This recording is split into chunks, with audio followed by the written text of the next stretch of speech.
Hello, I flying want to dude. say...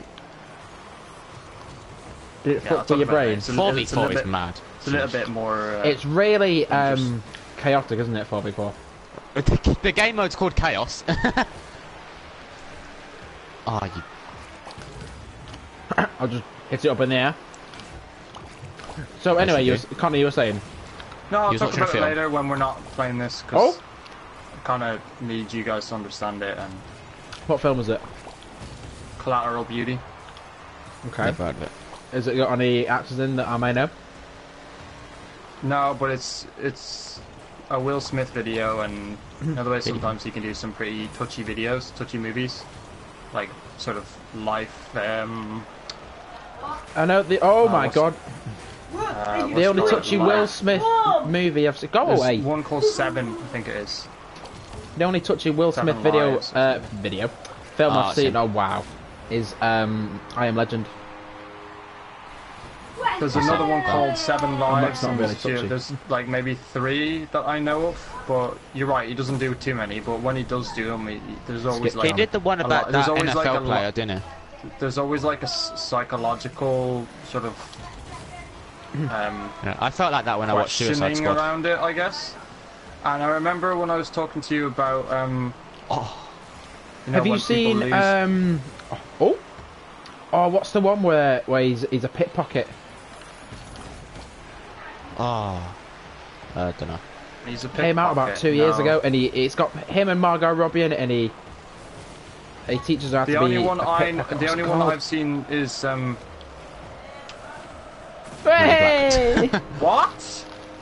You hit it so early, and then they just carried on going Got forward. an aerial goal apparently. Yeah, you hit it there, and then this was all just there doing. No, I never touched the ball.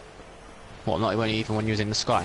Remember when I was in, when I was in the sky, but that was like 10 seconds after. Yeah, that was all they're doing. No one hit it after you. Oh right, I was gonna say that was weird. I got an aerial goal, so that would have been an easy trophy. But yeah, so I'll talk about it more later when we're not distracted. Ouch! But, so, Ouch! Long story short, the movie is about when you lose someone close to you, how it changes your perception of life. Okay. And when I was talking to you... That's quite a deep and meaningful it film is. then. Yeah, it is, yeah. But in the movie, he loses his kid. And Doesn't that happen in I Am Legend as well? yeah, it does, yeah.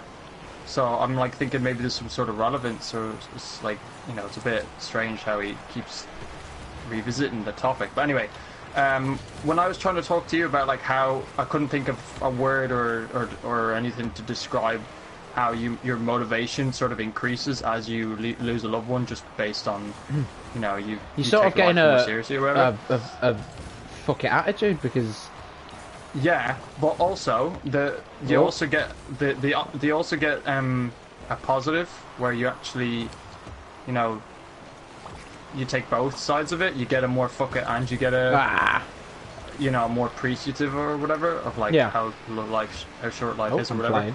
But anyway, the word that they use, which is the name of the video or the movie, is collateral beauty, and that's what I was. That's what I was trying to. That's a word that I only just found out yesterday. Means exactly what I was trying to explain. Was this when we had that conversation about 2 weeks ago? Yeah. Okay. And it's called collateral beauty is what what I was trying to refer to. Okay. It's basically a double negative. So your collateral, meaning obviously some form of accident, and beauty obviously being something. Oh wow! Something that's good, and it sort of has the two meanings. So I just thought it's a pretty good movie. How long's it been out? Like it's only out like a couple of weeks. I think it's only a week or something, but it was on. I've not seen it advertised. It's on Showbox as well. To be honest, it's probably not advertised that well because it's not like your typical action, but it is a movie that when you watch it, you kind of need to be patient with it. It's not a movie where you expect it to. Oh yes. No! Oh no! Yes! Oh yes! Boom! GG. But yeah. I just thought it was kind of interesting how we were having a conversation about it and I couldn't think of anything, and then a couple of weeks later something comes out exactly on the topic of what we're talking about. That's quite relevant. It's on the same lines. Like, say something will happen in work, and we'll like at this the past couple of months we've had this really big crackdown on swearing and poor language and racist language and shit like that. And I've been learning about it in my in my uni course. Huh. Well. Yeah. Well, like so anger management. You're like the most advanced one when they talk about it. You're like, I know it. Is it like anger management? Is it? No. It's effectively behaviour management strategies towards poor behaviour choices such as swearing, such as aggression, poor racist language. Right. So, do you mean in a more mature base, or like behaviour in general? Because naturally, if I was to be you could be the bigger man in any sort of conversation. So, example, me and Charlie have a go at each other. What the fuck, you in the guy? Example, me and Charlie having a go at each other, and you and Danny wouldn't say anything.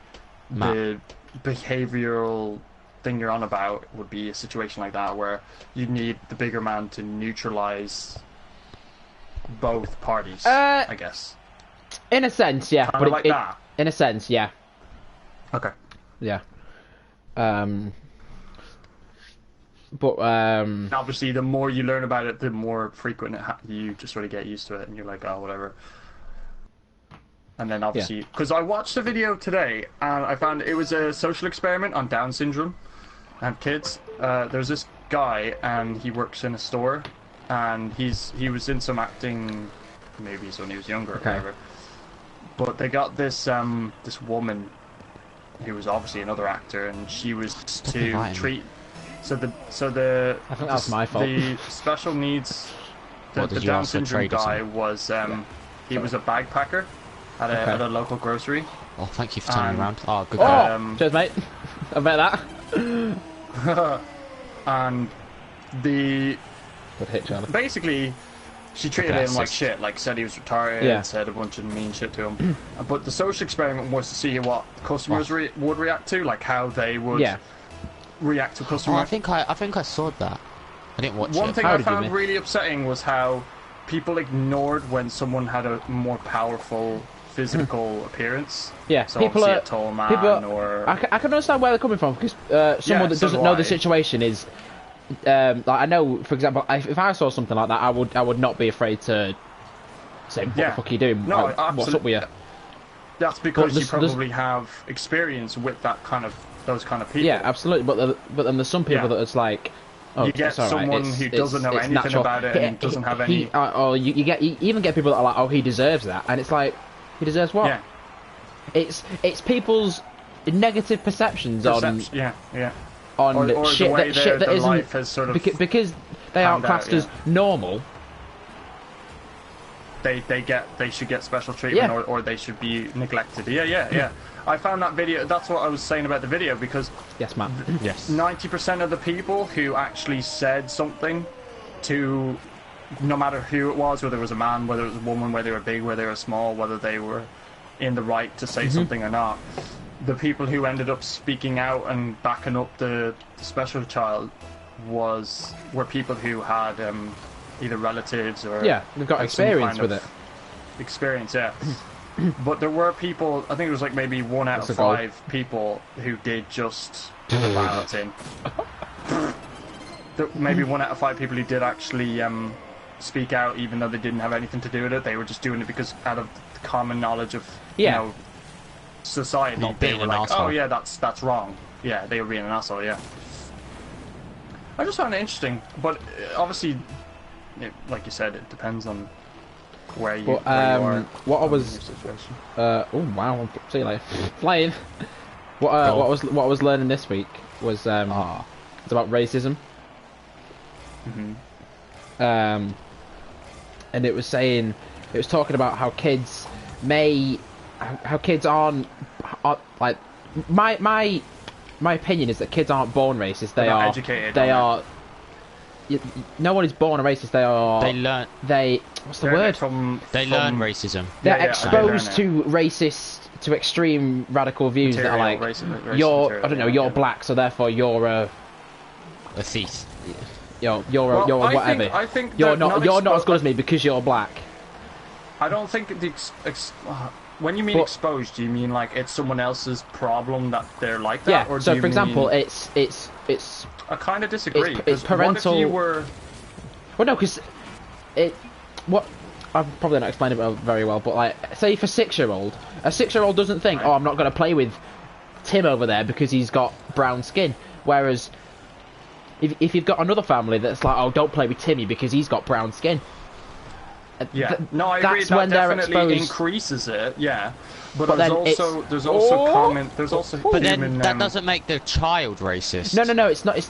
That's what I'm talking about. It's not the child that's racist. It's the parents' problem, and because it's a generational thing. Exclusion. I think exclusion's the word that's more because a child doesn't know, like you said, a child doesn't know what racism is. No, I feel like they know what exclusion is. They learn exclusion from but they'll do that to anyone. But they wouldn't particularly pick on. No, yeah, like they may or may not know what exclusion is. Children don't exclude someone because of the skin color, though. No, they do it like, we don't like this person. They don't like them. Yeah. I think kids are more likely. Be that as it may, there is probably a massive percentage that you're right, Danny, where like, you know, their upbringing with parents is, you know, the reason for their actions. But I feel as though when a kid goes to school, right? Now I don't know. I'm just, you know more about it than I would. But I'm assuming when a kid goes to school, at the beginning he or she is very shy. Yes. Well, Danny, you got the goal. I'd say he or she is very shy because they don't know anyone, they're not used to social exposure, etc., etc. And that's why I think society nowadays is actually a lot worse, because kids are exposed to phones and tablets and TV where they don't have to be in the company of other kids. And there was a guy that I used to work with, and his daughter, he deliberately made sure she never didn't get social atmosphere like with other kids, because that's one of the reasons why most kids as they grow up become racist, because as they grow up, like you said, their parents don't correctly socialize them. They maybe isolate them a bit too much,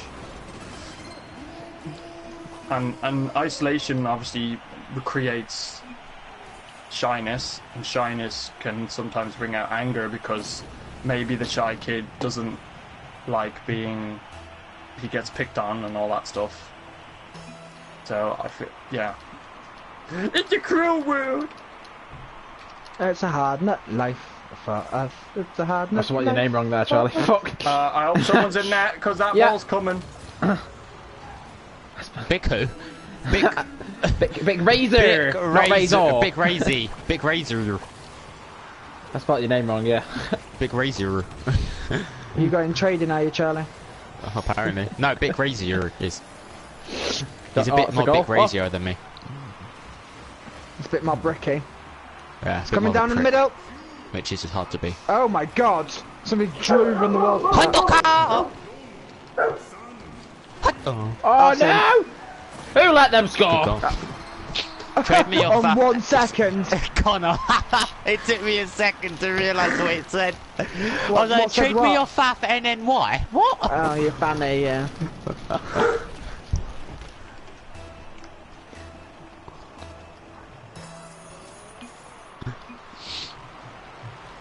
That was probably going to be... Catch me outside, how about that? No. How about you know she's 13 years old. Still in play. There we are. Fuck off, she's 13. Yeah. Who's 13? Yeah, she is. Catch me outside. How about that? I thought she was like 17.